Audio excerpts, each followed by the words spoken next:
बोलिए वृंदावन बिहारी नाम की जय, गिरिराज धरण की जय। इधर अपने यजमान जी के पहराने का काम चलता रहे, आप हमारे साथ भजन गाओ। प्रेम से बोलो जय श्री, जोर से बोलो जय श्री। अच्छा, जो कछु नहीं कर रहे वो तो हमारे साथ रहो, आप सब हमारे साथ रहो।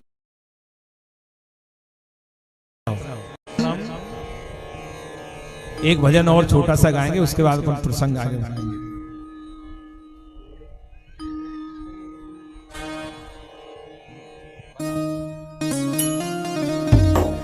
तेरे फूलों से भी प्यार, तेरे कांटों से भी प्यार,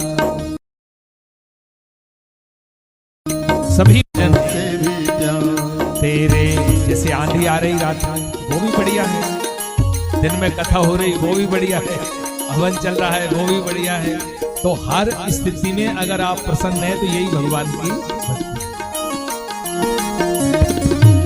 तेरे फूलों से भी प्यार, तेरे कांटों से भी प्यार, तेरे फूलों से भी प्यार, तेरे कांटों से भी प्यार। तू जो भी देना चाहे दे दे मेरे सरकार, तू जो भी देना चाहे दे दे मेरे सरकार। तेरे फूलों से भी प्यार, तेरे कांटों से भी प्यार, तेरे फूलों से भी प्यार, तेरे कांटों से भी प्यार। तू जो भी देना चाहे दे दे मेरे सरकार। तू जो भी देना चाहे दे दे मेरे सरकार। तेरे फूलों से भी प्यार, तेरे कांटों से भी प्यार। जय हो।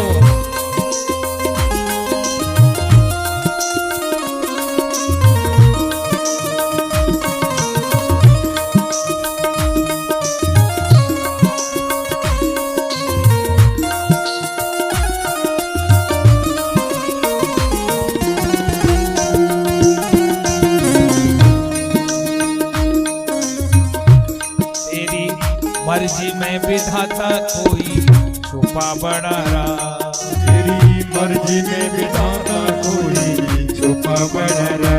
तेरी मर्जी में विधाता कोई छुपा बड़ा रहा, तेरी मर्जी में विधाता कोई छुपा बड़ा रहा।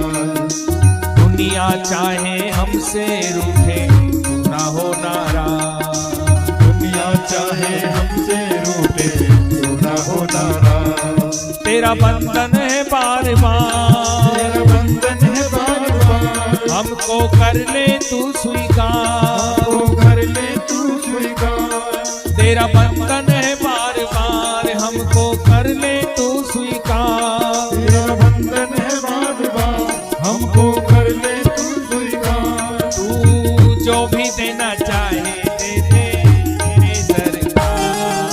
फूलों से भी प्यार, तेरे कांटों से भी प्यार, तेरे फूलों से भी प्यार, तेरे कांटों से भी प्यार।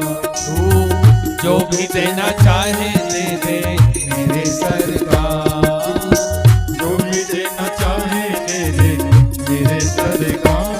तेरे फूलों से भी प्यार, तेरे कांटों से भी प्यार। जय हो।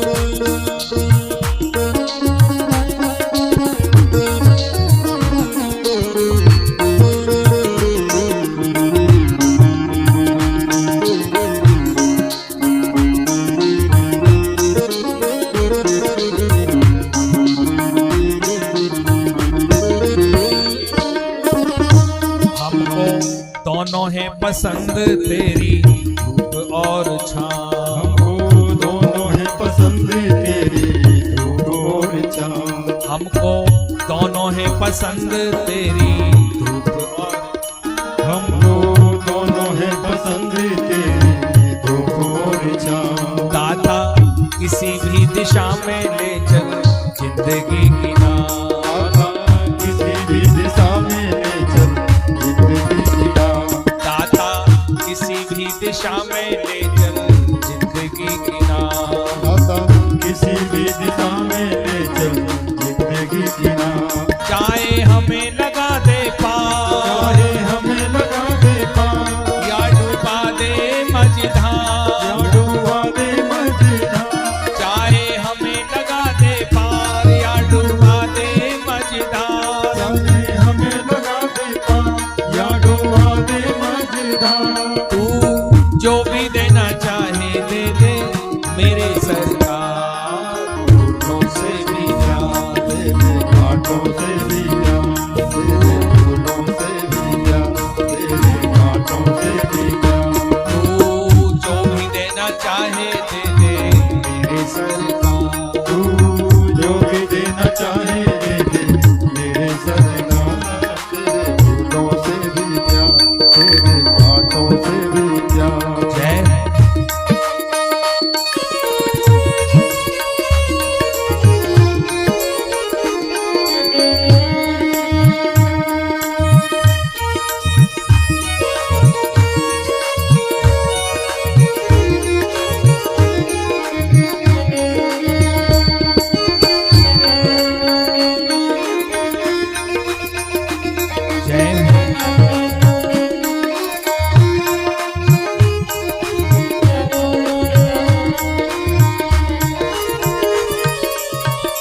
चाहे सुख दे या दुख, चाहे खुशी दे या गम। चाहे सुख दे या दुख, चाहे खुशी दे या गम। चाहे सुख दे या दुख, चाहे खुशी दे या गम। चाहे सुख दे या दुख, चाहे खुशी दे या गम। दाता जैसे भी रखोगे वैसे रह लेंगे हम। दाता जैसे भी रखोगे वैसे रह लेंगे हम। दाता जैसे भी रखोगे वैसे रह लेंगे हम। दाता जैसे भी रखोगे वैसे रह लेंगे हम। चाहे सुखी भरा संसार, चाहे खुशी भरा संसार, यादें आंसुओं की धार। यादें आंसुओं की धार। चाहे खुशी भरा संसार, यादें आंसुओं की धार। चाहे खुशी भरा संसार, यादें आंसुओं की धार। तू जो भी देना चाहे दे दे मेरे सरकार। फूलों से भी प्यार, तेरे घाटों से भी प्यार, तेरे फूलों से भी प्यार, तेरे घाटों से भी प्यार। तू जो भी देना चाहे दे दे मेरे सरकार। तू जो भी देना चाहे दे दे मेरे सरकार। तेरे फूलों फूलों से भी प्यार, तेरे घाटों से भी प्यार, तेरे फूलों से भी प्यार, तेरे घाटों से भी प्यार, तेरे श्री कृष्ण गोविंद हरे मुरारी। श्री कृष्ण गोविंद हरे मुरारी। हे नाथ नारायण वासुदेवा। हे नाथ नारायण वासुदेवा। श्री कृष्ण गोविंद हरे मुरारी। हे नाथ नारायण वासुदेवा।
तुमको ये कामना है। गोविंद मेरी ये कामना है, भूलो न तुमको ये कामना है। निष्काम हो कर गाता रहूं मैं, निष्काम होकर गाता रहूं मैं। हे नाथ नारायण वासुदेवा।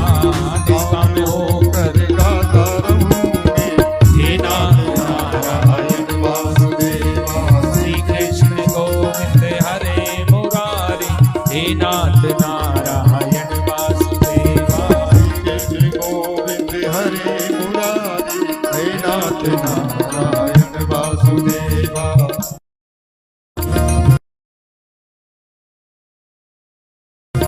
जय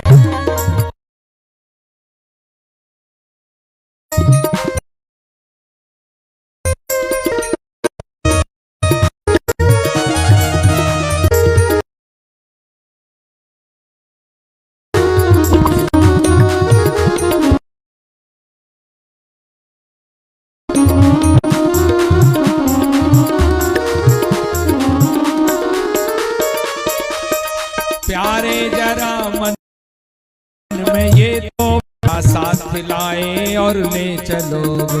प्यारे जरा मन में ये तो साथ लाए और ले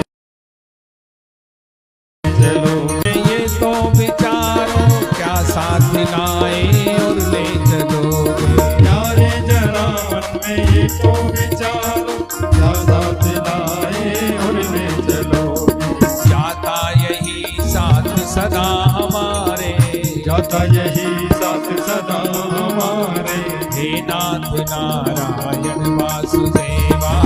जाता यही साथ सदा हमारे, हे नाथ नारायण वासुदेवा। श्री कृष्ण गोविंद हरे मुरारी। हे नाथ नारायण वासुदेवा। श्री कृष्ण गोविंद हरे मुरारी, हे नाथ नारायण वासुदेवा। जय हो।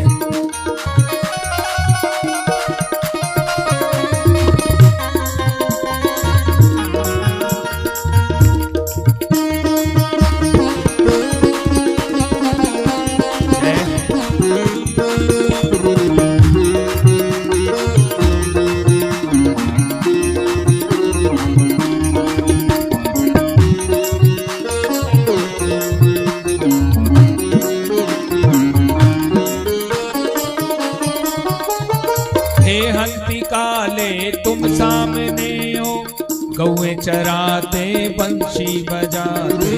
हे हंसी काले तुम सामने हो, गौए चराते बंसी बजाते। हे हंती काले तुम सामने हो, गौए चराते पंछी बजाते। हे हंसी काले तुम सामने हो, गौए चराते बंसी बजाते। गाता यही मैं तननाथ त्यागो, गाता यही मैं तननाथ त्यागूं। गाता यही मैं तननाथ त्यागो। गाता यही मैं तननाथ त्यागूं। हे नाथ नारायण वासुदेवा। गाता यही मैं तननाथ त्यागूं। हे नाथ नारायण वासुदेवा। श्री कृष्ण गोविंद हरे मुरारी। हे नाथ नारायण वासुदेवा। श्री कृष्ण गोविंद हरे मुरारी। हे नाथ नारायण वासुदेवा। हे नाथ नारायण वासुदेवा। हे नाथ नारायण वासुदेवा। हे नाथ नारायण वासुदेवा।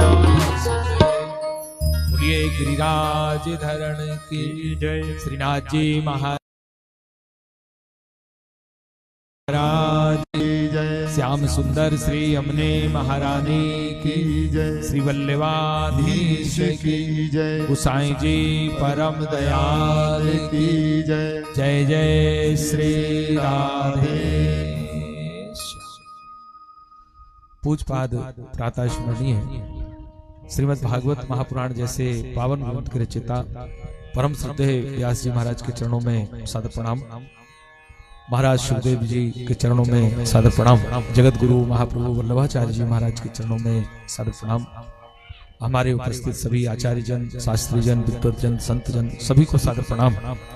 हमारे सभी संगीतकार बंधु, हमारे सुमधुर आवाज आप तक पहुंचाने वाले हमारे साउंड वाले भैया, हमारे जो लाइव प्रसारण कर रहे हैं दिव्यलोक चैनल वाले सभी भैया, एवं हमारे जो श्री कृष्ण भैया एवं रामेश्वर भैया, रामेश्वरी नाम है, एवं उनका पूरा परिवार, हमारे सभी का, हम बहनें, बेटियां, माताएं, सभी का हार्दिक अभिनंदन करते हुए आज जो आप सभी भक्तजन पधारे हैं, वैष्णव जन हैं, भगवदीय जन हैं, सभी मेहमान भी पधारे हैं।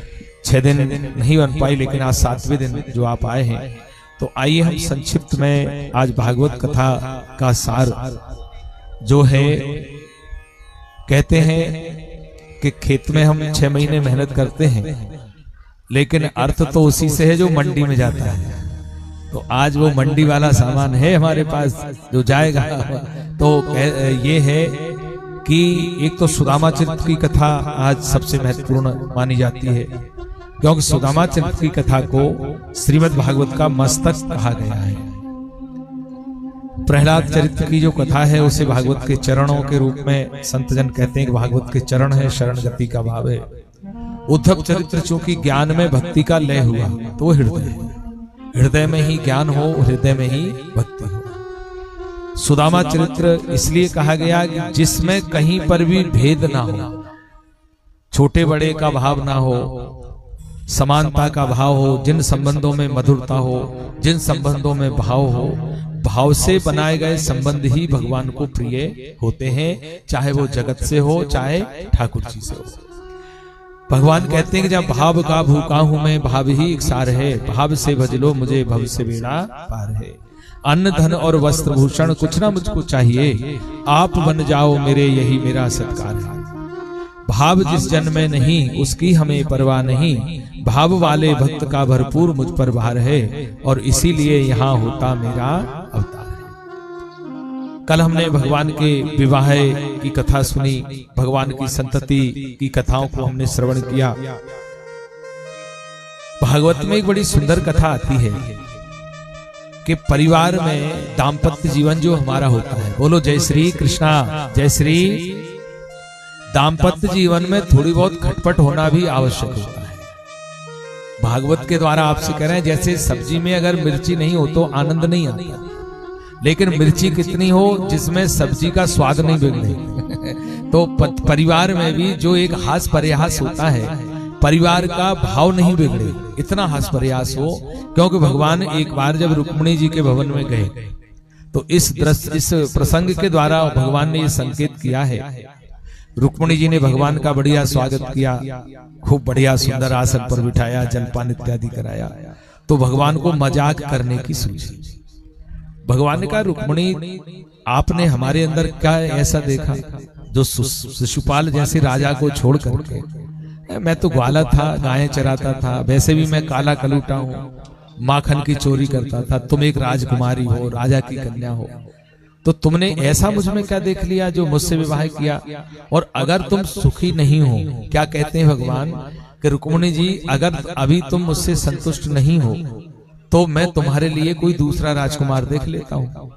तो रुक्मिणी जी को ये लगा कि ठाकुर जी सच्ची में ही हमें त्यागना चाहते हैं। तो रुक्मिणी जोर जोर से रोने लगी। तो भगवान ने फिर उनको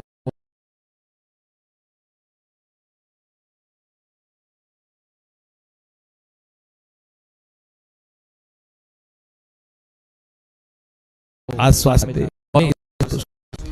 किंतु नारद के तो 16,000 प्रसन्न, एक पत्नी कोई प्रसन्न करने में कितना संकट होता है, तो यहाँ तो 16,108 है। तो नारद जी ने कहा कि प्रभु इन्हें कैसे आप प्रसन्न करते होंगे? तो नारद जी ने कहा कि आ जाओ द्वारका, हाथ कंगन तो आरसी क्या और पढ़े लिखे को फारसी क्या, आओ। तो नारद जी ने भी सोचा कि ठाकुर जी को पकड़ने का अच्छा अवसर है। दूसरे दिन द्वारका गए नारद जी। सबसे पहले रुक्मिणी जी के भवन में ही गए, देखा तो वहां पर जलपान की सेवा चल रही थी। नारद जी ने सोचा थोड़ा बहुत समय लगेगा। जाम्बती के भवन में गए, बाल भोग की सेवा चल रही थी। सत्यभामा के भवन में गए तो चरण सेवा हो रही थी। तात्पर्य ये है कि 16,108 भवन में से नारद जी को एक भी भवन ऐसा नहीं मिला जहां ठाकुर जी का दर्शन नहीं हुआ। तो यही भगवान का व्यापक स्वरूप है। भगवान सबके अंदर है। इस लीला के माध्यम से हमें ये समझना चाहिए कि शरीर अलग हो सकते हैं, लेकिन शरीर के अंदर ठाकुर जी ही हमारे अंदर विराजमान है। हम शरीर से शत्रुता करते हैं, शरीर से लाभ हानि का भाव देखते हैं, जबकि शरीर के अंदर जो है ठाकुर स्वरूप, ईश्वर स्वरूप, ईश्वर अंश, जीव अविनाशी, चैतन्य अमल सहज सुख रसी। अनिरुद्ध और उषा का मिलन हुआ। बाणासुर की कन्या थी उषा, स्वप्न में अनिरुद्ध को देख लिया। जब चित्रलेखा ने अनिरुद्ध का चित्र बनाया तो चित्रलेखा मायावी भी थी, द्वारका से हरण किया।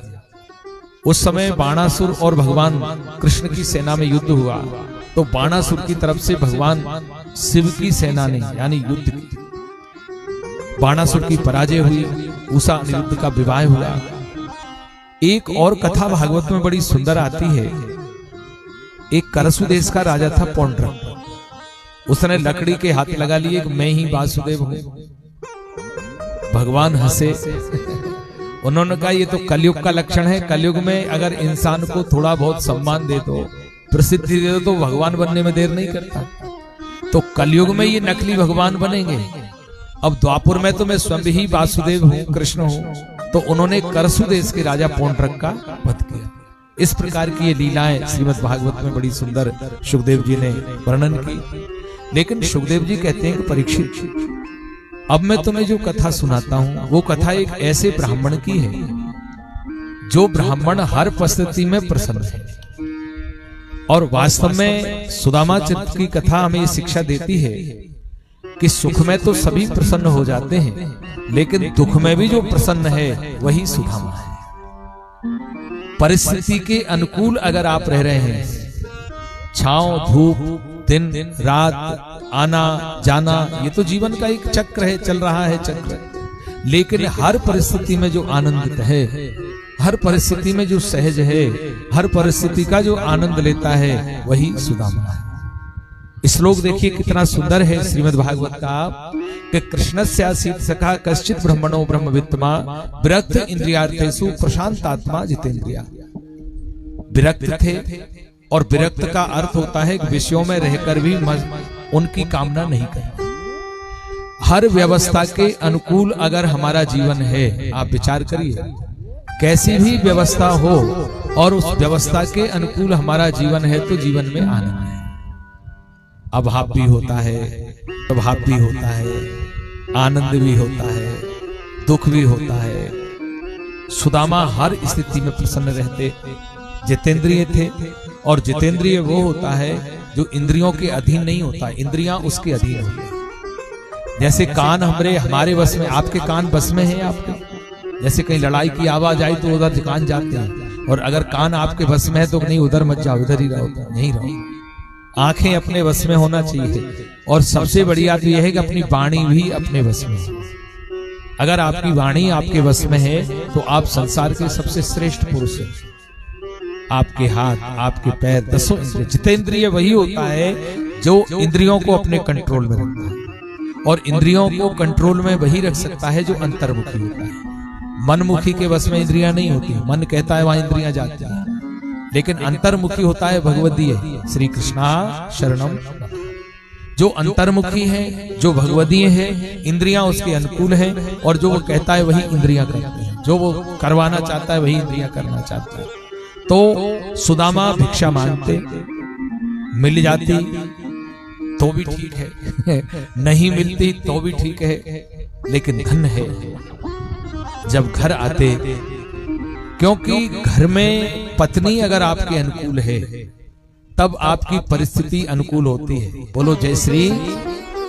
आपकी आमदनी से संतुष्ट रहने वाली पत्नी, आपकी आमदनी से घर को व्यवस्थित करने वाली पत्नी, अगर ये व्यवस्था है तो आनंद है। सुशीला कौन है? सुशीला कोई स्त्री नहीं है। सुशीला वो है जो हर परिस्थिति में आनंदित है, खुद अभाव भोगती लेकिन कभी भी शिकायत नहीं करती। हो गया सब, पैरान हो गई सब, ठीक ठीक। बहुत बढ़िया।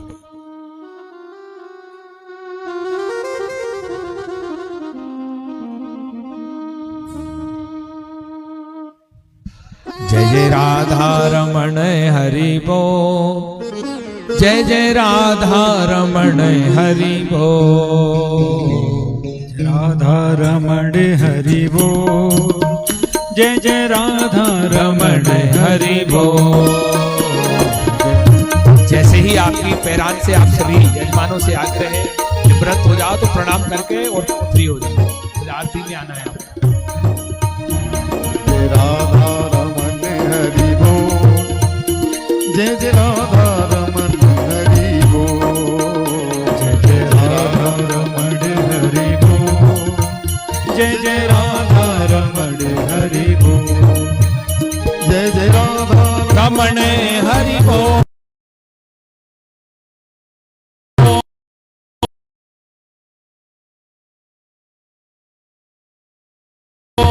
हरि बोल, रमण हरि बोल, जय जय राधा रमण हरि बोल, जय जय राधा रमण हरि बोल। तेरा जीवन बड़ा है अनमोल, तेरा जीवन बड़ा है अनमोल, जय जय राधा रमण हरि बोल, जीवन बड़ा है अनमोल, जय जय राधा रमन हरि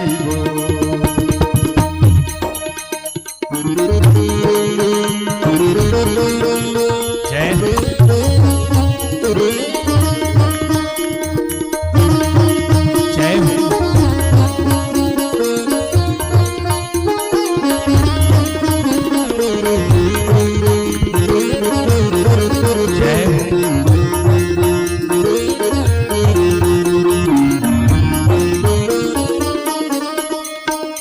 हरि बोल हरि बोल हरि बोल, हरि बोल हरि बोल हरि बोल, हरि बोल हरि बोल हरि बोल, हरि बोल हरि बोल हरि बोल।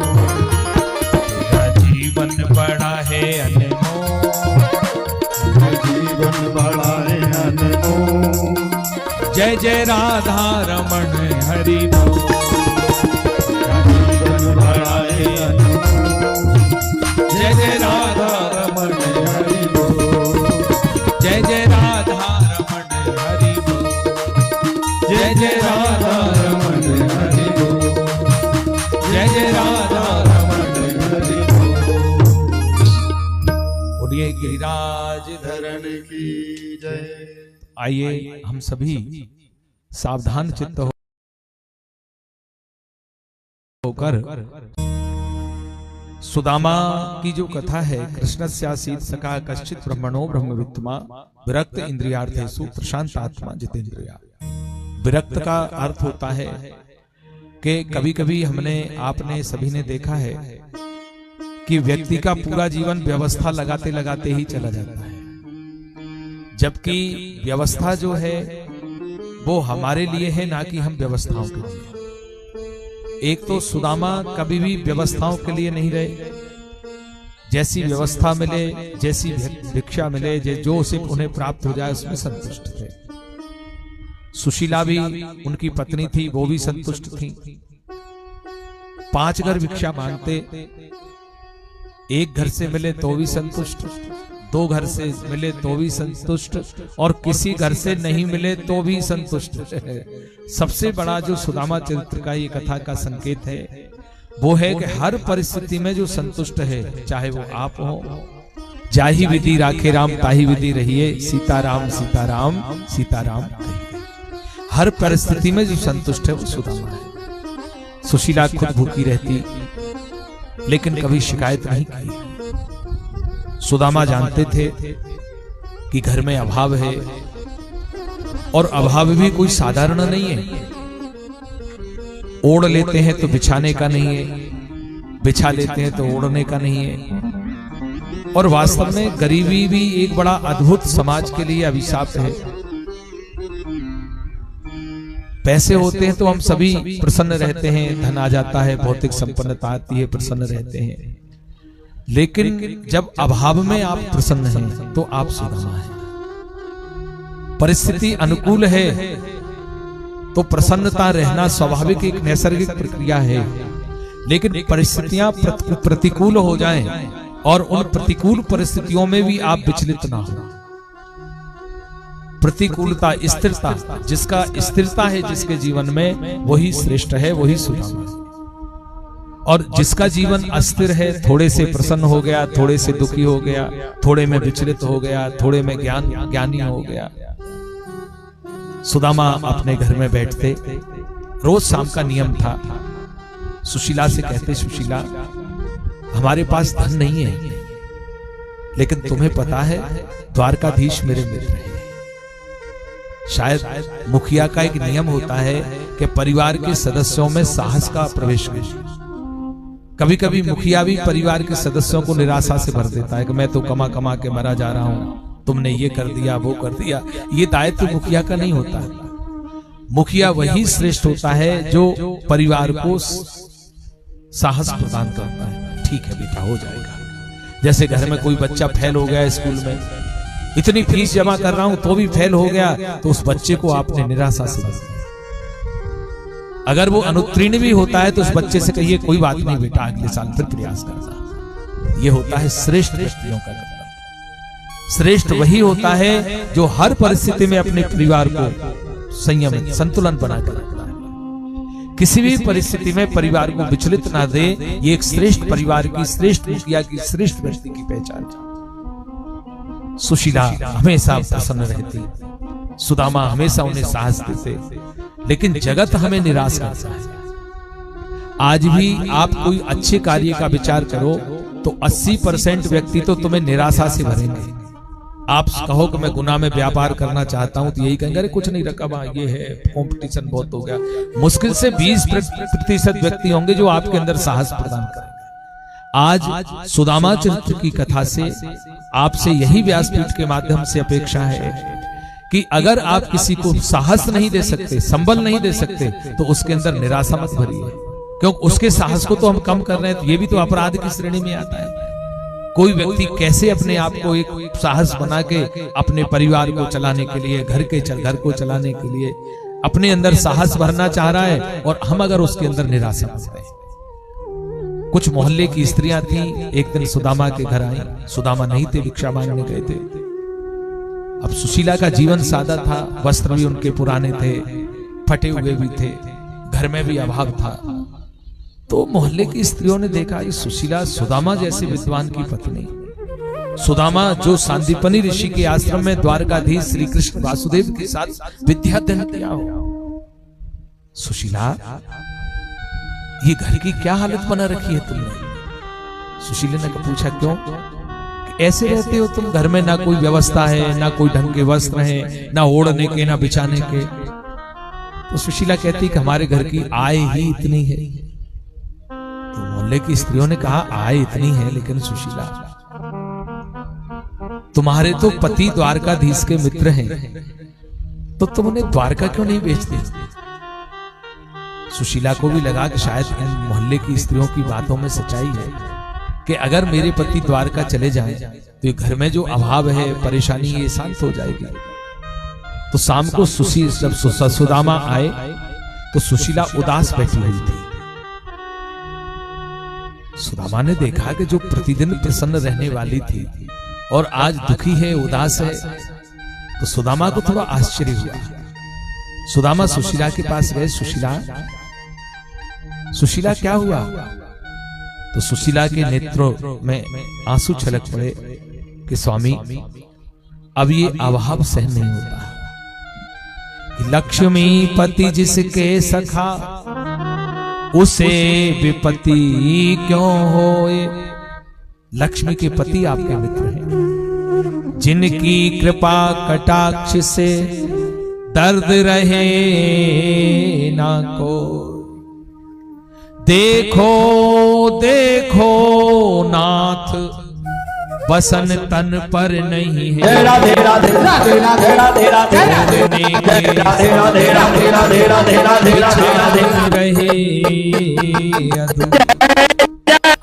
नहीं पास अब जय जय श्री राधे, जय जय श्री राधे, श्री द्वारिका की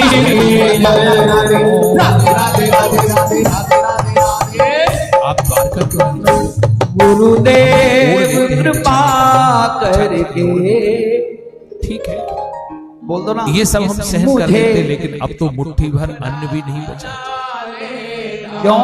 मेरे भगवन किसी को मझधार में नैया है, न दे, मेरे भगवन किसी को गरीबी न दे, मौत दे दे मगर बदनसीबी न दे। सुदामा चित्त की कथा एक गरीबी का भी उदाहरण है, दर्पण है। एक गरीब को सगा भाई भी पहचानने से मना कर देता है।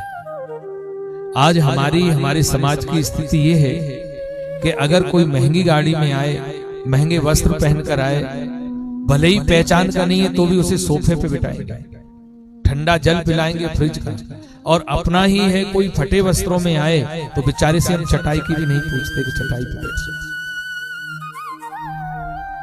सुदामा चरित्र एक दर्पण है हमारे लिए, समाज के लिए एक दिशा है। सुदामा चरित्र की कथा ये केवल कथा नहीं है, कहानी नहीं है जिसको सुनाया, जड़ाया, मनोरंजन किया, हो गया।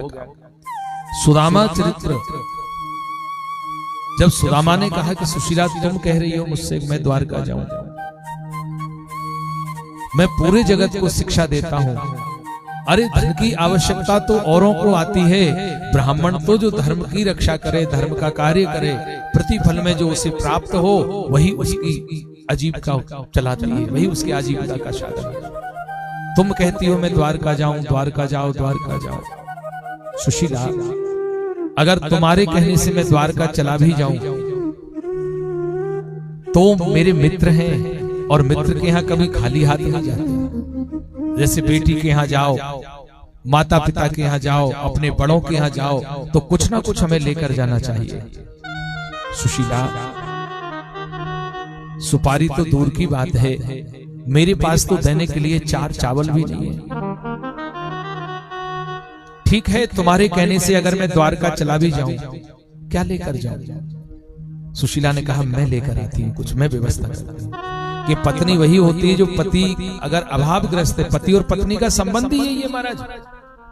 आज पति और पत्नी हम केवल वासना के रूप में या शारीरिक सुख के रूप में या एक दूसरे के प्रति लोकाचार के रूप में उसको समझने का प्रयास करते हैं, लेकिन पति पत्नी का जो संबंध है वो संबंध ऐसा है कि एक दूसरे को दुख में संबल देना, एक दूसरे का साथ देना, सहयोग करना। सुशीला कुटिया में गई, एक एक बर्तन को देखा, लेकिन किसी भी बर्तन में अनाज का एक भी दाना नहीं था। अपनी व्यवस्था पर झुंझला रही थी, कभी इस बर्तन को देखती, कभी उस बर्तन को देखती। सुशीला पड़ोसिन के पास गई। पड़ोसिन दुष्ट थी। जैसे ही पड़ोसिन ने देखा तो अपने नाक मुंह चढ़ा लिया कि ये झूठी रोज आ जाती है, कोई ना कोई बहाना करती है। गरीब अगर सच भी बोलता है तो हमें झूठा लगता है, अमीर अगर सत्य बोल अगर झूठ भी पास है, कथा भी चालू है तो आप भोजन प्रसादी भी करें और कथा भी सुनें। ये जगत बड़ा अद्भुत है, और ऐसा जगत है कि आपके पास अगर 2 पैसे हैं तो सब आपके साथ हो जाता है। और कहा भी है यहाँ पर, बोलिए श्री कृष्ण चंद्र भगवान की जय। सुख के सब साथी, दुख में ना को, सुख के सब साथी, दुख में ना को। सुख के सब साथी, दुख में ना को, सुख के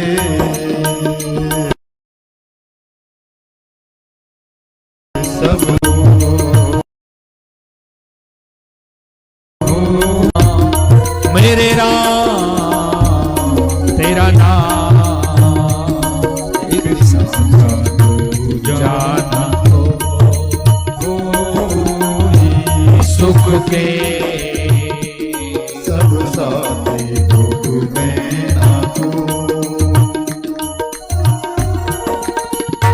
जय हो।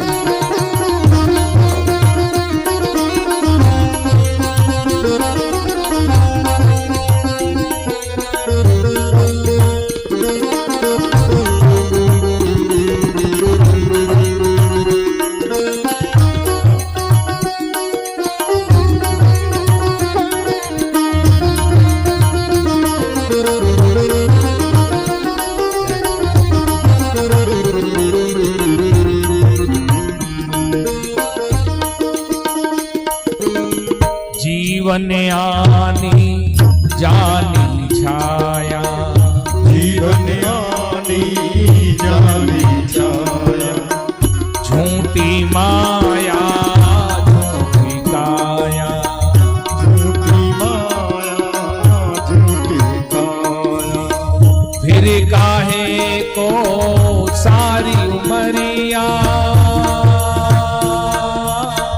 फिर काहे को सारी उमरिया, पाप की गठरी को सुख के सब साथी में ना को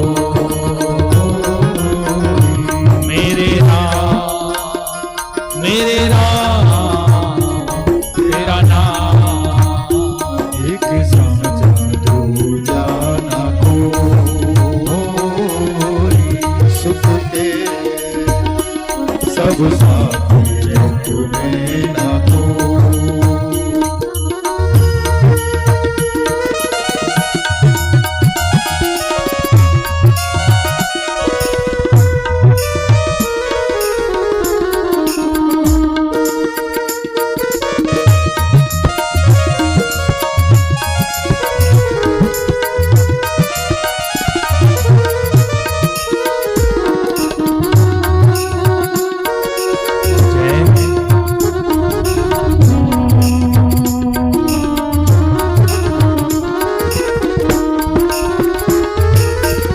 बाहर की तू माटी भांके, बाहर की मन के भीतर कभी ना झांके, मन के भीतर कभी न जाके, उजले तन पर मान किया,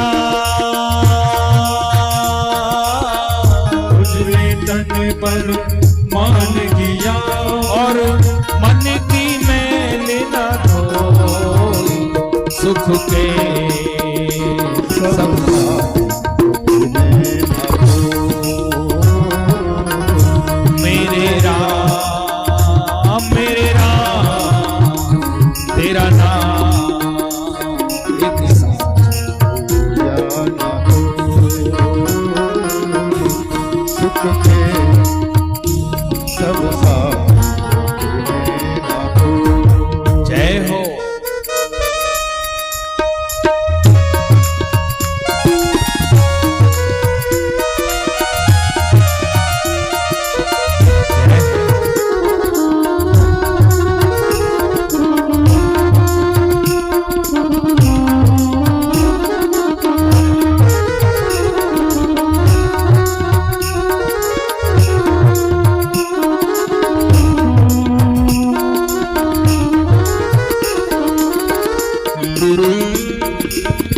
ना कोई तेरा ना कोई मेरा, ना कोई तेरा ना कोई तेरा, ना कोई तेरा ना कोई मेरा, ना कोई तेरा ना कोई मेरा, ये जग जोगी वाला फेरा, ये जग जोगी वाला मेरा, राजा हो या रंग सभी का,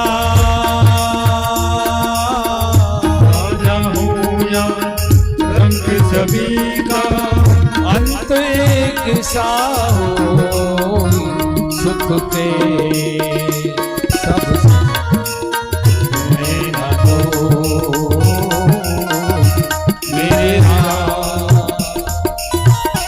मेरे राम तेरा नाम एक साझा दूजा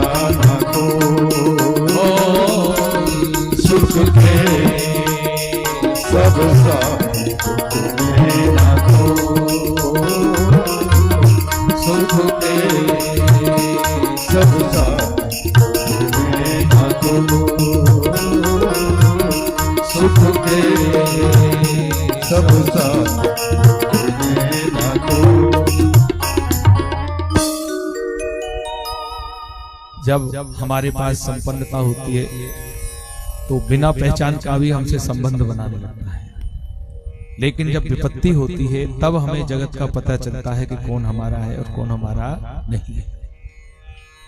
सुशीला ने 4 जगह से 4 मुट्ठी चावल लिया। महान थी, जानती थी कि सुदामा भगवान से मांगेंगे नहीं, लेकिन द्वारकाधीश जब ये चावल देखेंगे तो मांगा हुआ अनाज अलग होता है और एक घर का अनाज अलग अलग है। प्रत्यक्ष नहीं कहा, चावलों में संकेत कर दिया। यह है महानता और यह है विद्वता। व्यक्ति अपने भाव से किसी को अपना संदेश प्रकट कर दे और सामने वाला उस संदेश को समझ जाए, इससे बढ़िया और जगत में हो क्या सकता है। कभी कभी तो हम कह के थक जाते हैं तो नहीं समझे महाराज, तो ये गड़बड़ है। सुदामा ने, सुशीला ने वो पोटली ली और सुदामा उस पोटली को लेकर चले।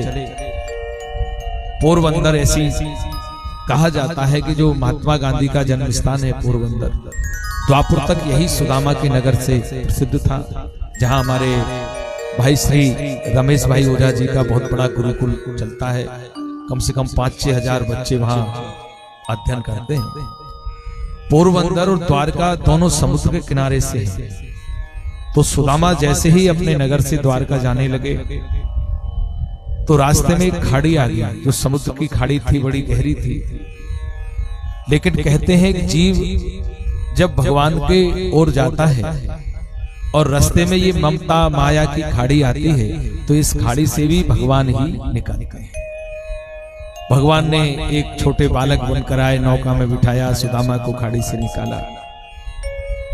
सुदामा जब द्वारका पहुंचे, चूंकि नंगे पैर थे, फटी हुई धोती थी, लकड़ी भी सीधी नहीं थी, वो भी आड़ी टेढ़ी थी।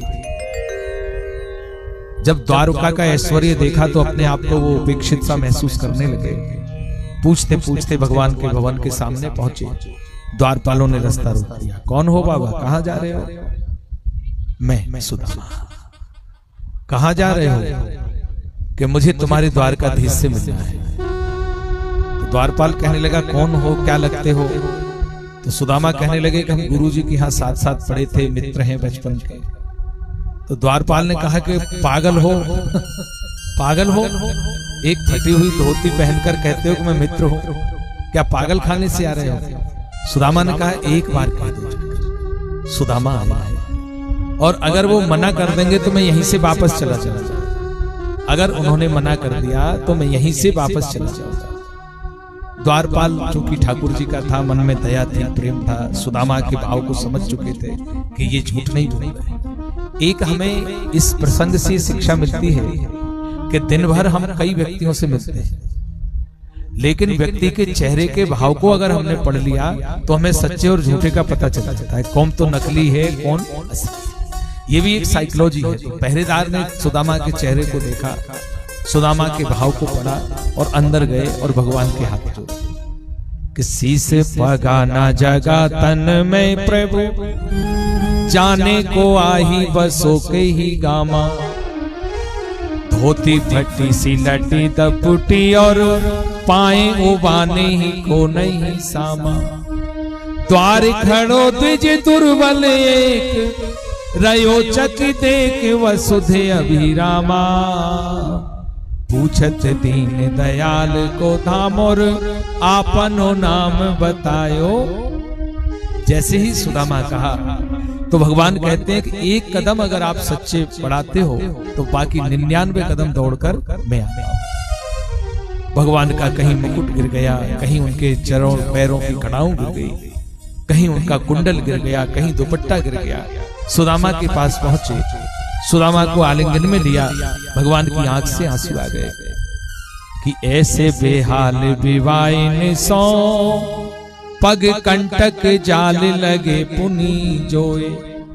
हाय महा दुख पायो सखा, तुम्हें आए इतना कितने दिन खोए। देख सुदामा की दीन दशा, करुणा करी के करुणा निधि रोए।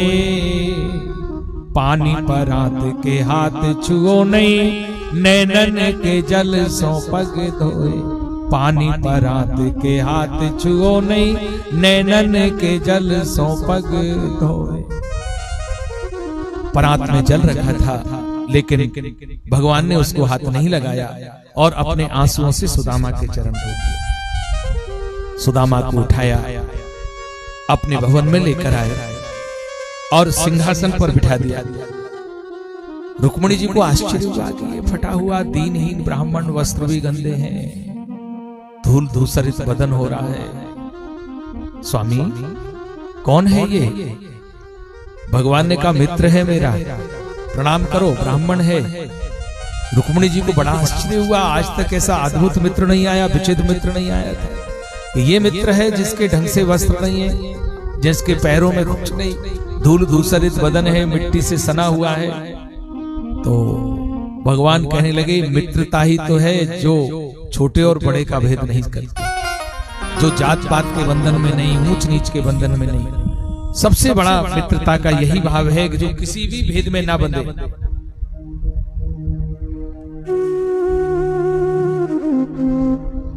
यही तो एक मित्रता की सुंदरता है, विविधता है। प्रणाम करो, ब्राह्मण है, प्रणाम किया, हालचाल पूछे। भगवान ने सुदामा से पूछा कि सुदामा, जब से सांदीपनि ऋषि के आश्रम से आप और हम बिछुड़े हैं, आज तुम आए हो मेरे पास। मैंने तो देखो द्वारकाधीश के नाम से हूं, 16,108 रानियां हैं। तुमने विवाह किया कि नहीं किया? सुदामा ने कहा हाँ। कैसी है भाभी? सुदामा ने कहा उसी ने भेजा है। अच्छा, भाभी ने भेजा है। सुदामा, भेंट में तो कुछ दिया होगा, क्योंकि मेरी भाभी ऐसी तो है नहीं, कुछ देती नहीं। अब ये तो कांख में छुपा कर बैठे थे। तो भगवान ने धीरे से पोटली खींची और सुदामा जी से कहा कि सुदामा, चोरी की आदत नहीं गई। गुरुजी के यहाँ जो चने तुमने खाए थे, वो चने तो श्रापित थे। एक बुढ़िया ने श्राप दिया था कि जो भी चने खाएगा वो जीवन भर दरिद्र रहेगा। लेकिन ये चावल तो प्रेम के हैं, और पत्रम पुष्पम फलम तोयम यो में भक्त्या पृच्छति। जहां प्रेम होता है वहां तो पत्र और पुष्प भी। मैं विदुर के छिलके खा सकता हूं और दुर्योधन की मेवा को भी ठोकर मार के आ सकता हूं।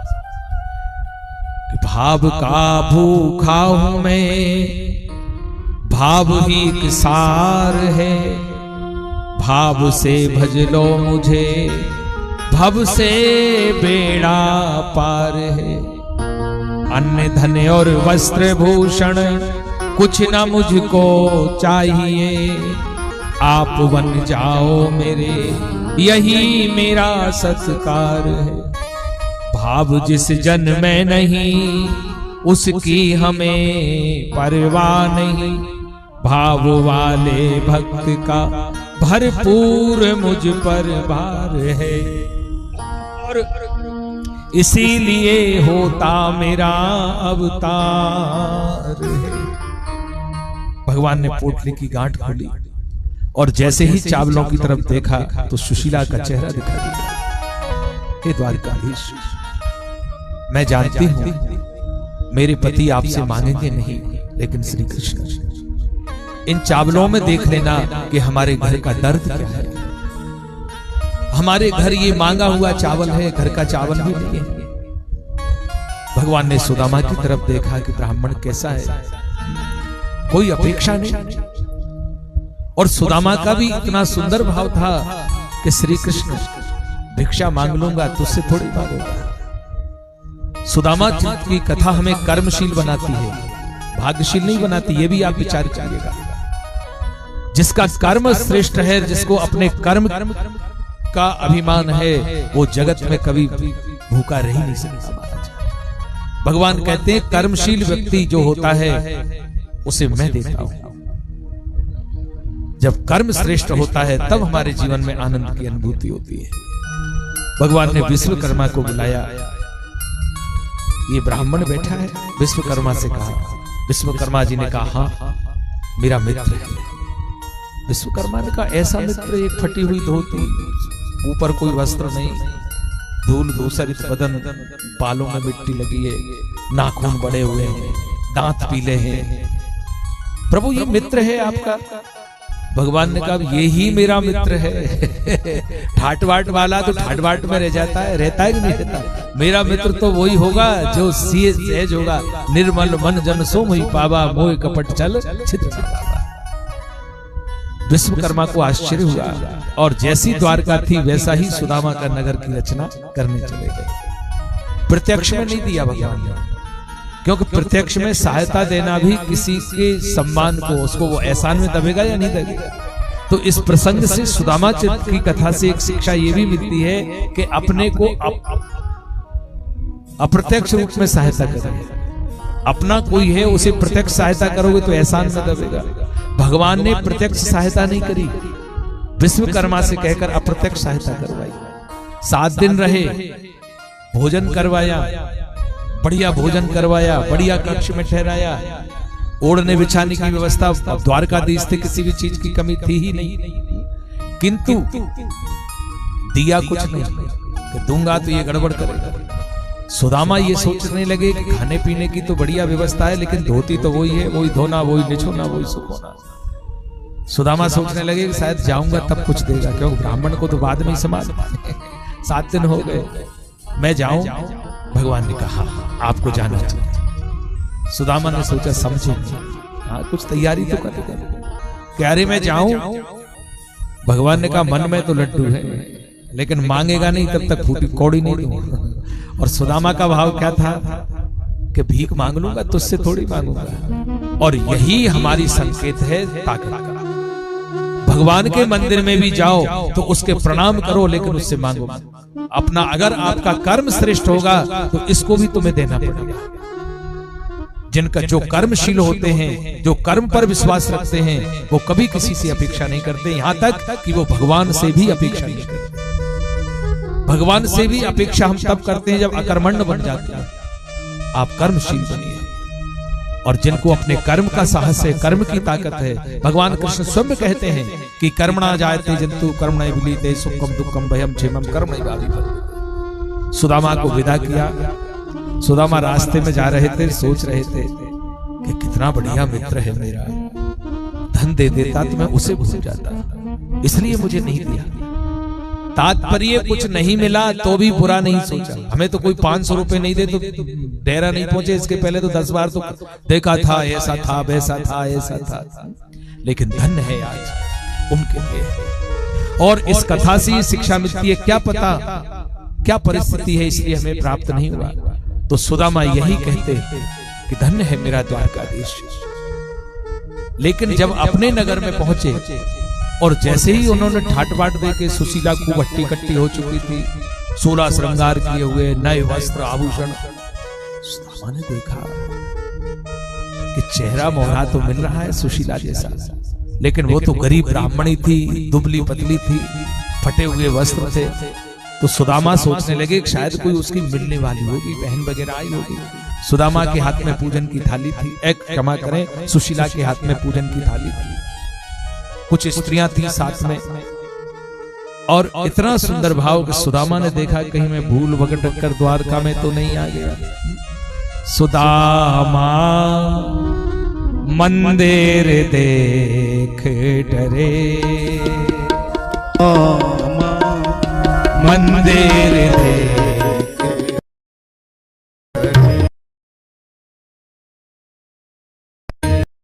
मंदिर देख डरे, सुदामा मंदिर देख डरे, मंदिर देख डरे, मंदिर देख डरे, सुदामा मंदिर देख डरे, सुदामा मंदिर देख डरे। जय हो।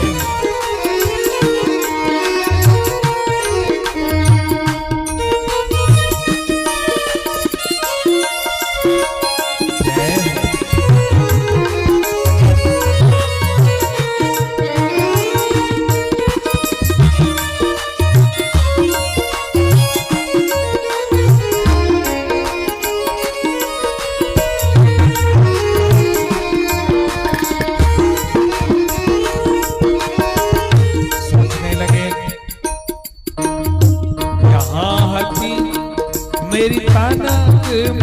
मड़ैया, जहाँ हती मेरी तनक मड़ैया, यहाँ हती मेरी तनक मड़ैया, यहाँ हती मेरी तनक मड़ैया, कौन रप्यान छरे, कौन प्यार करे, सुधा मंदिर देखे, सुदामा मंदिर देख करे। जय हो।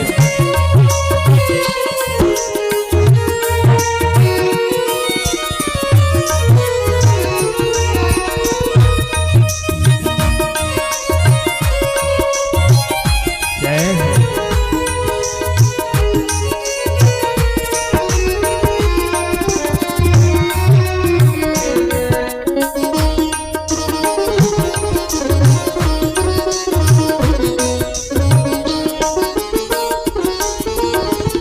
शीश धुने तो कर नीड़े, अंतर सोच परे, शीश धुने तो कर मीने, अंतर सोच परे। शीश इसलिए धुनते कि भूल के मैं द्वारका आ गया फिर जाना पड़ेगा। बोलो जय श्री। शीश धुने तो कर नीरे, अंतर सोच परे, शीश धुने तो कर मीने, अंतर सोच परे। ढाड़ी त्रिया जुआ दर्जो में, हरि प्रिया जो आरग जोए, ऊंचे चरण धरे,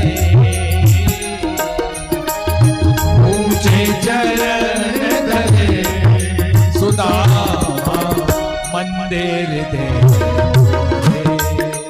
सुदामा मंदिर देख करे। मंदिर देख डरे, मंदिर देख करे, सुदामा मंदिर देख करे, सुदामा मंदिर देख करे। जय हो।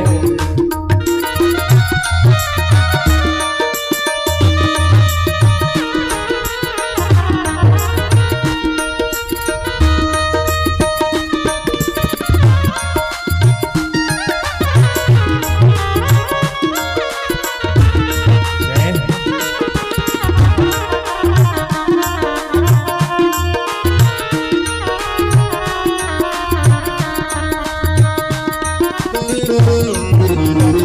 सुशीला ने ये हालत देखी,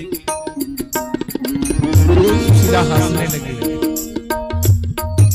नीचे बैठी सुदामा के पैर ऊपर बाजोट के ऊपर रखे चरण धोए और क्या कहने लगी कि आप आश्चर्य मत मानिए, तो हे आदरे रघुवन नायक, अब क्यों जात फिरे, कोई आदर रघुवन नायक, अब क्यों जाते रहे।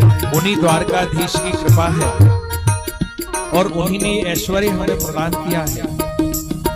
तो हे आदरे रघुवन नायक, अब क्यों जात फिरे, कोई आदर रघुवन नायक, अब क्यों जाते रहे। सूरदास प्रभु की यह लीला, सूरदास प्रभु की यह लीला, सूरदास प्रभु की ये लीला, सूरदास प्रभु की यह लीला, तार दे दुख हरे,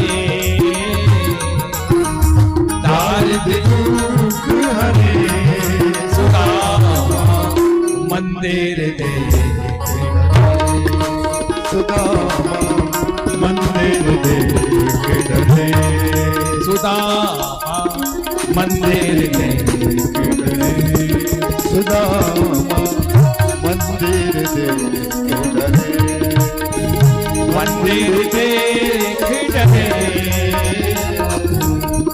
मंदिर देख डरे, सुदामा मंदिर देख डरे, सुदामा मंदिर देख डरे, सुदामा मंदिर देख डरे।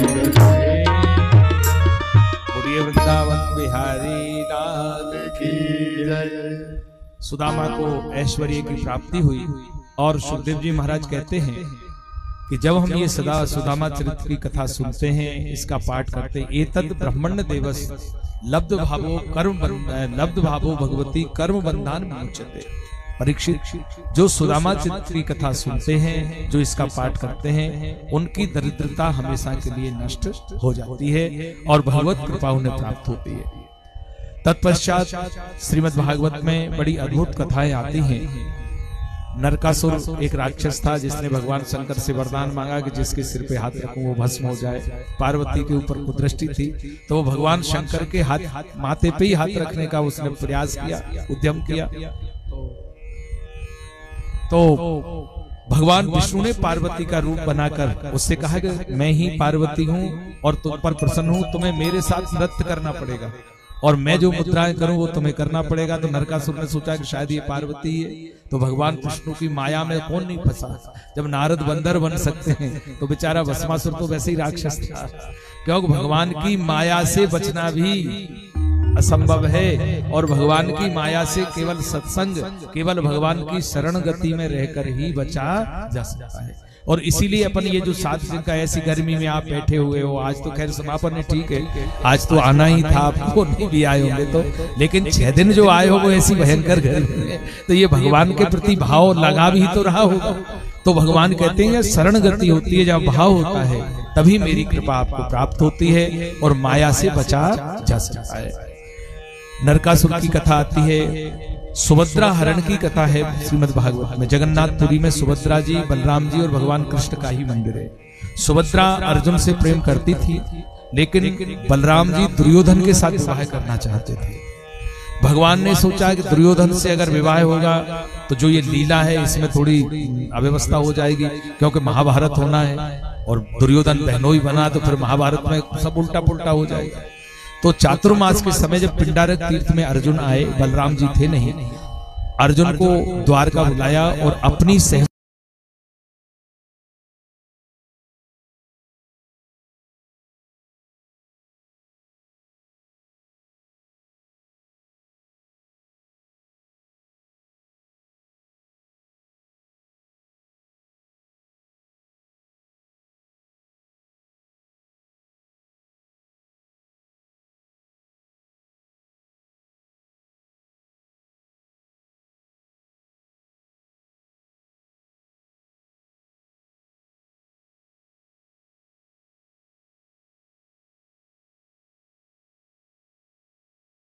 से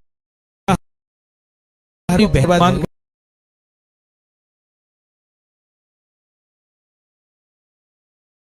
लीलाओं में नहीं, भगवान की शरण गति में ही आनंद है। लीलाएं को भगवान करो का आपने अद्भुत कार्य किए, लेकिन हम तो आपकी शरण में हैं, ऐसे है वैसे है जैसे है, लेकिन श्री कृष्णा शरणम मम अस्माकं तु गतिना, ना तो हमारी कोई अन्य गति है,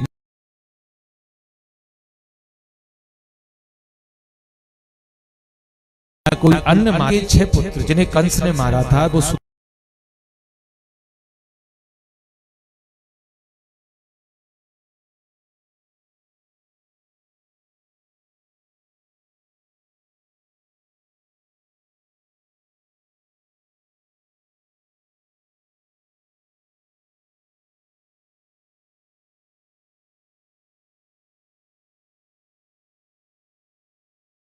लोक में थे। हमेशा अपने बुढ़ापा की जरूरत, बात और आज जो संगी हैं कानों से चली जाती है आप अधिकार, और बुढ़ापे में माँ बाप को जब हम वृद्धाश्रम भेजते हैं, माँ बाप को हम नौकरों के भरोसे भेजते हैं, माँ बाप को हम एक छोटा सा टुकड़ा देकर उनके हाल पर छोड़ देते हैं, ये हमारा धर्म नहीं है। अगर कभी कभी बड़ी विडंबना होती है, पिता की जमीन है 100 बीघा, दोनों भाइयों ने बांट ली और 5 बीघा का टुकड़ा उसको दे दिया, और अगर एक भाई के पास माँ बाप रह रहे हैं तो दूसरे भाई कहते खा तो वो रहा है, हम क्यों भोजन दें उसको। क्या वास्तव में हम मनुष्य हैं जिनके द्वारा तुम्हें जो तुम बाकी टुकड़ा जोत रहे हो वो भी तो उसी पिता का है। क्या वास्तव में हम कितने भी देखिए, दिखने से काम नहीं चलता। आवरण से धार्मिक मत बनो, आचरण से धार्मिक बनो। आवरण तो रावण ने भी धारण किया था, लेकिन सीता को हरण किया था। आवरण से हम अच्छे दिखना चाहते हैं, सुंदर लगे हैं। ये तेल पाउडर लाली तभी अच्छी है जब घर में सेवा करोगे ना। कितनी पोतों का जो फायदा नहीं है, बस है कि नहीं है? ध्यान देना, बुरी लगे तो आप गुस्सा कर लेना, लेकिन आपका श्रृंगार, आपका सुंदरता, आपका स्वरूप, अगर आप घर में बड़ों की सेवा करते हैं, अगर आप घर में प्रेम से रहते हैं। देखिए, हम तो कथा कह के आज चले जाएंगे, लेकिन अगर आपने धारण कर लिया तो शायद ये लड्डू गोपाल प्रसन्न हो जाए। होंगे कि नहीं होंगे? तो आपका सबसे बड़ा श्रृंगार, आपके जीवन का सबसे बड़ा आनंद है घर में मेलजोल से रहना, प्रेम से रहना। और हम तो हमेशा यही कहते हैं, घर के बुजुर्गों का कभी अपमान मत करना, भाइयों से कभी छल मत करना। आप बहने हैं, जैसे देवरानी है, जिटानी है, ननद भौजाई है, एक दूसरे के प्रति अगर आप दुर्भाव रखोगे तो कभी भी जीवन में आपको सुख प्राप्त नहीं हो सकता। यही कथा का संकेत है। भगवान की लीला, दत्तात्रेय भगवान ने 24 गुरु बनाए, और इस लीला से ये शिक्षा प्राप्त करिए। दीक्षा गुरु एक होते हैं, लेकिन शिक्षा गुरु अनेक होते हैं। दीक्षा गुरु तो केवल एक ही होते हैं जिनसे हमने दीक्षा ली है, ब्रह्म संबंध लिया है, लेकिन शिक्षा तो हमें अनेक से मिलती है, माँ बाप से मिलती है, बड़ों से मिलती है। दत्तात्रेय भगवान ने 24 गुरु, पृथ्वी, वायु, अग्नि, अजगर, कपोत, मधुमक्खी इकट्ठी करने वाला, हिरण, क्रूर पक्षी, कुंवारी कन्या, पिंगला नाम की वैश्या को गुरु बनाया दत्तात्रेय भगवान ने। और उससे एक ही शिक्षा ली कि आशा ही परमम दुखम। इस जगत में जो दुख का कारण है वो आशा है। आशा मत करो, आपका काम है कर्म करना। तत्कर्म हरितोषम होता है। खेत में फसल बो दी, खाद दे दिया, समय पे पानी दे दिया, अब देगा तो वो ही है महाराज। देने वाला कौन है? आपने कितना भी बढ़िया खाद दिया, कितना भी बढ़िया पानी दिया, कितना भी बढ़िया बीज, और उसने कहीं ओले गिरा दिए तो तुम क्या कर लोगे? देने का काम उसका है और कर्म करने का काम हमारा है। तो दत्तात्रेय भगवान की उससे ही शिक्षा हमें प्राप्त होती है कि शिक्षा गुरु हमें अनेक प्राप्त हो सकते हैं। ब्राह्मण के 3 कर्म है, दान लेना, दान देना, यज्ञ करना, यज्ञ करवाना, अध्ययन करना, अध्यापन करवाना। एक ब्राह्मण ने दान लिया, दिया कभी नहीं, अध्ययन किया बहुत, करवाया कभी नहीं,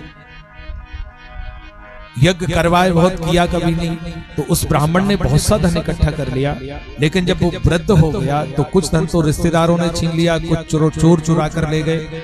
वो ब्राह्मण रोता रोता भगवान के मंदिर में गया, और उसकी इसी वेदना का वर्णन श्रीमद् भागवत में भिक्षु गीत के नाम से किया गया।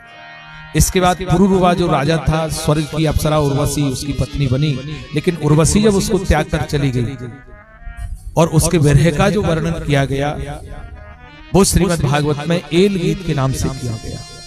इस प्रकार भागवत की कथाओं में भगवान की लीलाओं का वर्णन है। लेकिन 56 करोड़ यादव थे।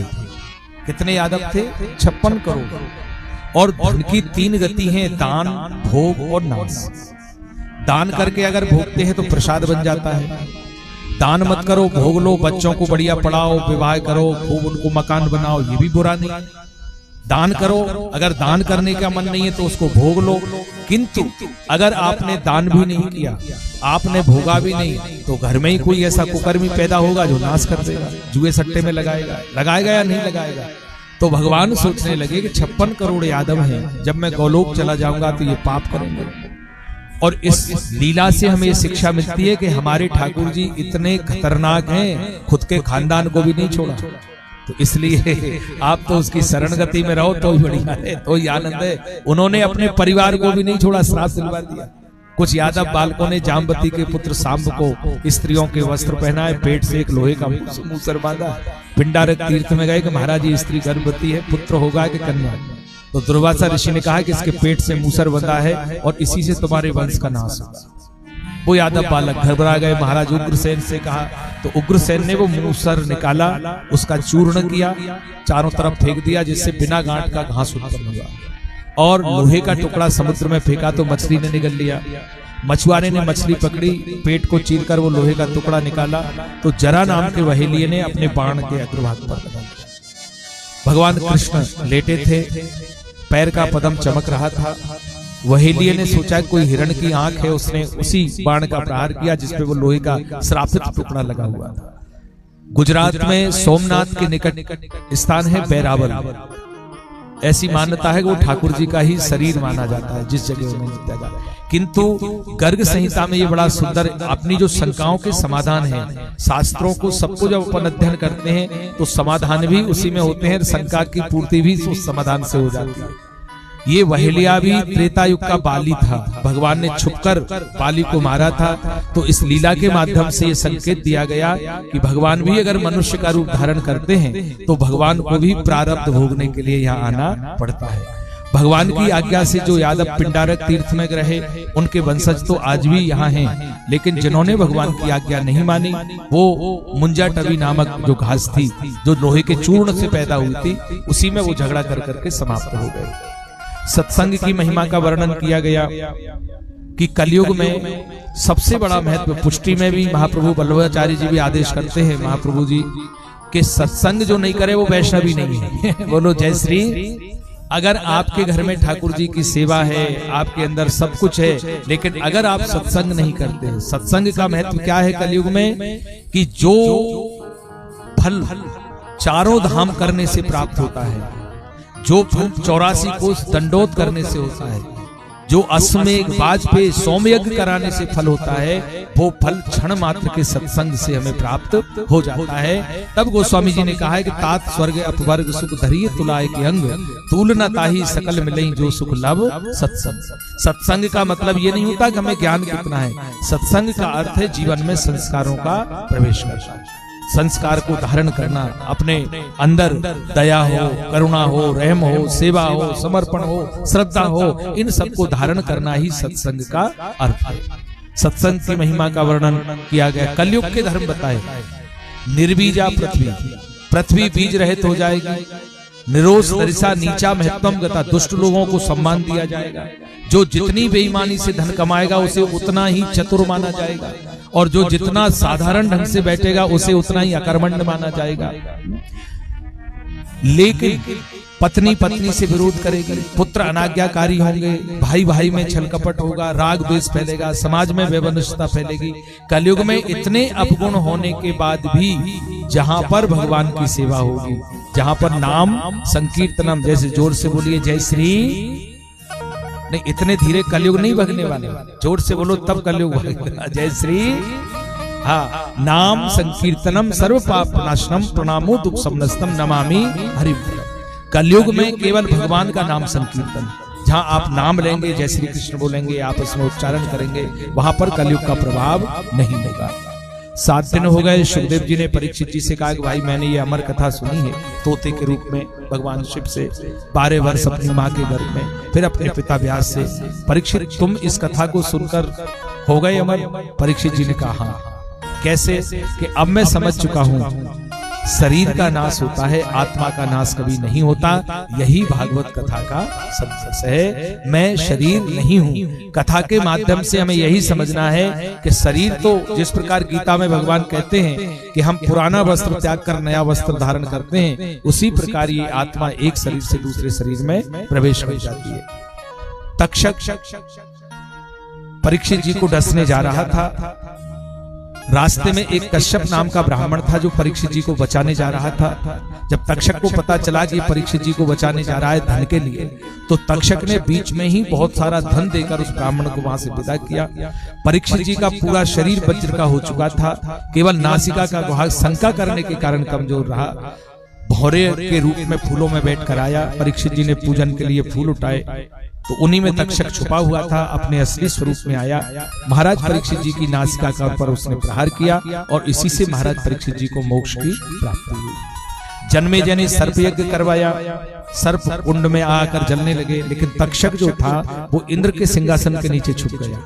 लेकिन ब्राह्मणों ने जब मंत्र पढ़े तो इंद्र का सिंहासन और तक्षक आने लगे। तब आस्तिक ऋषि, ये भी एक टोटका है कि अगर आपको घर में सर्प का भय है, आपको खेत में सर्प का भय है, आपको अपनी दुकान में सर्प का भय है, आपको सपने में सर्प दिखते हो, तो आप आस्तिक ऋषि का नाम लेकर के सरसों के दाने होते हैं वो बिखेर दीजिए, कभी सर्प का भय नहीं होगा। सपने में भी सर्प दिखे तो सरसों की पोटली छोटी 10-20 ग्राम सरसों लें, तकिए के नीचे रखें, आस्तिक ऋषि का नाम लें, सो जाएं। स्वप्न में भी सर्प के भय से हम मुक्त हो जाते हैं, क्योंकि आस्तिक ऋषि सर्प नागलोक से संबंधित माने जाते थे, उनसे का नाता था। तो आस्तिक ऋषि ने तक्षक की रक्षा करवाई। मार्कंडेय ऋषि को भगवान ने प्रलय का दर्शन कराया। हमारे 4 वेद, 6 शास्त्र, 18 पुराण हैं। इन 4 वेदों में ऋग्वेद से चिकित्सा शास्त्र आयुर्वेद निकला है, यजुर्वेद से शस्त्र निर्माण निकला है, सामवेद से संगीत निकला है, और अथर्ववेद से ये मकान जो अपन बनाते हैं वास्तु, इंद्रजाल, जादू, टोना, करतब, किसी को मूठ मारना, किसी पर चौकी रखना, किसी पर जादू कर देना, किसी को परेशान करना, मारण करना, उच्चारण करना, वशीकरण करना, ये सब अथर्ववेद से निकला हुआ है।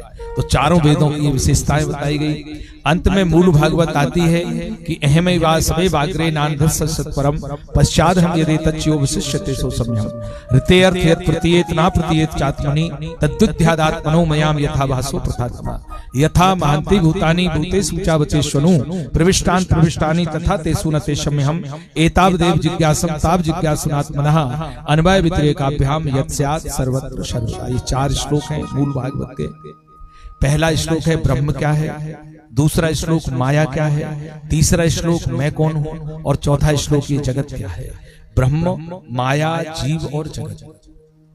18,000 श्लोक, 335 अध्याय, 12 स्कंद, 5,71,000 संस्कृत के शब्दों में व्यास जी ने यही लिखा कि ब्रह्म स्वरूप का दर्शन करना, माया से बचना, स्वयं को पहचानना, और जगत किस लिए मिला है। लेकिन आज हम मनोरंजन की दृष्टि से अगर कथा को समझेंगे तो कभी भी इस स्थान को समझना असंभव हो जाएगा, क्योंकि भागवत मनोरंजन नहीं है, भागवत आत्मरंजन है।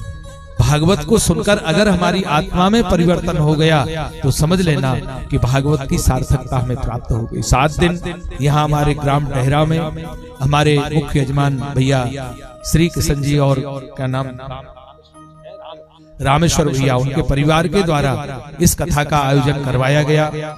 और हमें तो ये लगा कि डेरा परिवार ने निकाला, लेकिन पूरा डेरा ही इकट्ठा है। वो तो सारे, चाहे हमारे पटेल साहब हो, चाहे लक्ष्मण भैया हो, और सब पूरा परिवार। इतना अद्भुत और इतना सुंदर छोटा सा गांव है और बहुत सुंदर अद्भुत गांव है। आप सब बहुत अच्छे हैं। हमारा बगल में परांठ है, बमौरी है, खड़ेला है और दोहरदा है। आपके इधर सबसे पहले कम से कम बहुत साल हो गए तब दहरदा कथा की थी, जब ये रोड भी सिंगल था, गड्ढे थे रास्ते में। अब तो पराठ भी हो चुकी यहाँ भी। अब यहाँ 17 तारीख से खड़ेला भी आपके बीच में कथा है, आपको खड़ेला भी आना है। तो अपन एक दूसरे से जुड़े रहेंगे। लेकिन एक बात याद रखिए, घर में आपस में जय श्री कृष्णा नहीं करोगे तो हम सपने में जरूर आएंगे और कहेंगे आपसे करो जय श्री कृष्णा। बोलोगे कि नहीं जय श्री? आप करते हो सब? पति पत्नी कितने करते हैं? हाथ उठा के बताइए। पति पत्नी कोई नहीं करें? थोड़े बहुत तो करते होंगे। हाँ, इधर करते हैं 4। आप करते हो हमारी बहन जी से जय श्री कृष्णा? करते हो? अच्छा एक बात देखो, लड़ने में शर्म नहीं आती, जय श्री कृष्णा में शर्म आवे। तो आज से हम तो यही आपसे कहते हैं कि अगर आप पति पत्नी आपस में जय श्री कृष्णा करोगे तो घर भी बैकुंठ बन जाएगा। बनेगा या नहीं बनेगा? तो 7 दिन आपने इतने भाव से, इतने प्रेम से इस कथा को सुना। अब चूंकि हमने तो 12 बजे के कहा था, 1:45 बज गए। हमारे भैया बैठे हैं, इनकी भगवती है, सेवा होती है। आपके इधर तो ठाकुर जी की सेवा भी बहुत होती है और वास्तव में घर में सेवा ठाकुर जी की होना चाहिए। जिस घर में ठाकुर जी की सेवा होती है वहां भावनात्मक रूप में ठाकुर जी सदैव हमारे ऊपर कृपा करते हैं। तो अब जिन्होंने सेवा नहीं ली, हम तो आपसे कहते हैं कि जय जैसे सेवा आप जरूर लीजिए। सेवा लेने से हमारे घर में आनंद ही आनंद होगा। आज इस कथा के माध्यम से, व्यासपीठ के माध्यम से, एक ब्राह्मण बालक होने के नाते हृदय से आपको हम आशीर्वाद देते हैं कि सदैव आपका कल्याण हो, आपके जीवन में आनंद हो, हिलमिल कर रहो, लड़ाई झगड़ा मत करो। कौन कौन नहीं करेगा? हाथ उठाइयो। सब करेंगे। हाँ, कछु कहते रहो महाराज तुम तो जाओ हमें तो जो करना वही करेंगे प्रेम से बोलो जय श्री, जोर से बोलो जय श्री। अब भजन होगा, आरती होगी, उसके बाद भागवत जी का पूजन होगा, फिर भोजन प्रसादी करके ही आप सभी को पधारना है।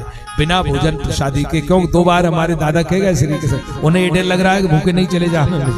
हमने कहा हमने कल भी निमंत्रण दिया है, आज भी। तो आप सभी भोजन प्रसादी करके भगवान का भजन, आरती और राधे जय श्री। कोई कहे गोविंद, कोई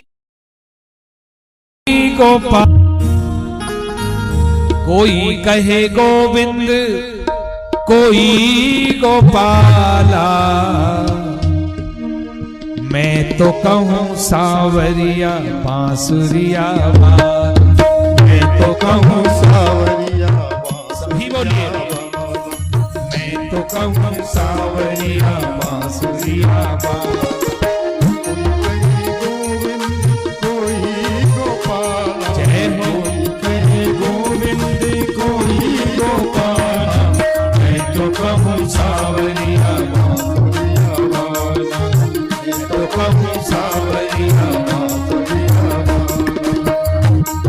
जय हो।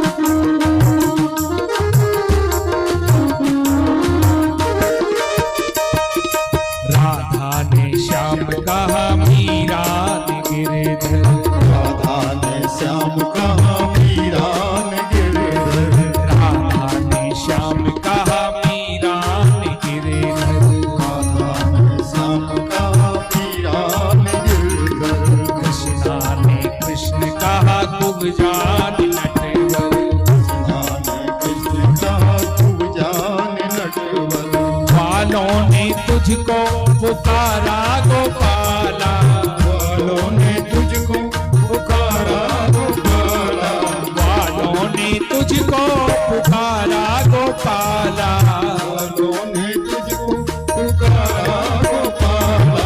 राधे राधे गोविंद राधे राधे राधे गोविंद गोपाल राम, राधे राधे गोविंद राधे गोविंद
अपने अपने स्थान पर खड़े हो जाएं। सभी यजमान हमारे जो है श्री किशन भैया सभी आगे आ जाएंगे आरती के लिए। यजमान सभी हमारे आरती के लिए, सभी मेहमान और जो भी यजमान हैं सभी आगे आरती के लिए, हमारी बहनें बेटियां माताएं।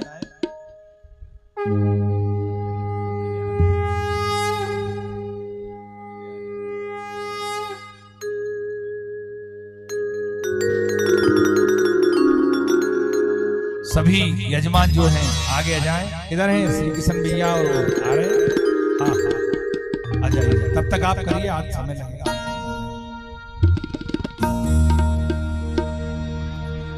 दे दीजिए आगे दे। बोलिए वृंदावन विहारी लाल की जय। आरती कुंज बिहारी की, श्री गिरिधर कृष्ण मुरारी। आरती कुंज बिहारी की, गिरिधर कृष्ण मुरारी। आरती कुंज बिहारी की, श्री गिरिधर कृष्ण मुरारी।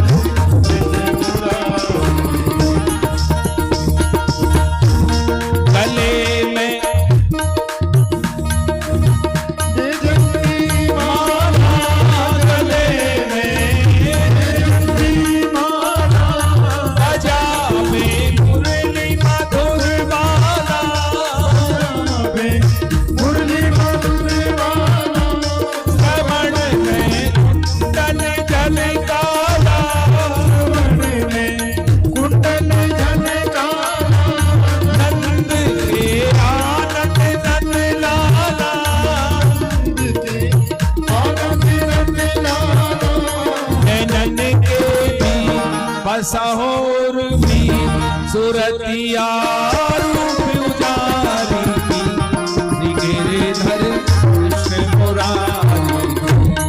आरती कुंज बिहारी, श्री गिरिधर कृष्ण मुरारी। कनक में मोर मुकुट बिन से, कनक में मोर मुकुट बिन से, देवता दर्शन को तरसे, दर्शन को तरसे। गगन से सुमन बहुत बरसे, सुमन बहुत बरसे। भजत मुँह और मेरे संग ग्वालिनी संग, लाज रख गोप कुमारी, श्री गिरिधर कृष्ण मुरारी। आरती कुंज बिहारी की, गिरिधर कृष्ण मुरारी। जहाँ ते भई गंगा, प्रगट भई कलश कली हरणी श्री गंगा, हरणी श्री गंगा। हरी सिमसी जटा के भी, हरे अतिथि चरण छवि श्री बनवारी, श्री गिरिधर कृष्ण मुरारी। आरती कुंज बिहारी की, गिरिधर कृष्ण मुरारी। चमकती उज्ज्वल तजरे, चमकती उज्ज्वल नजरे। चहु दिशि गोप ग्वाल धेनु,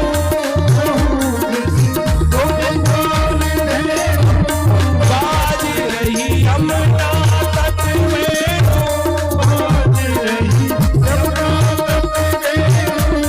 हसत मुख मनु भरत सुख धनु, वृंदावन जन तेरे सुनी लो भिखारी, श्री गिरिधर कृष्ण मुरारी।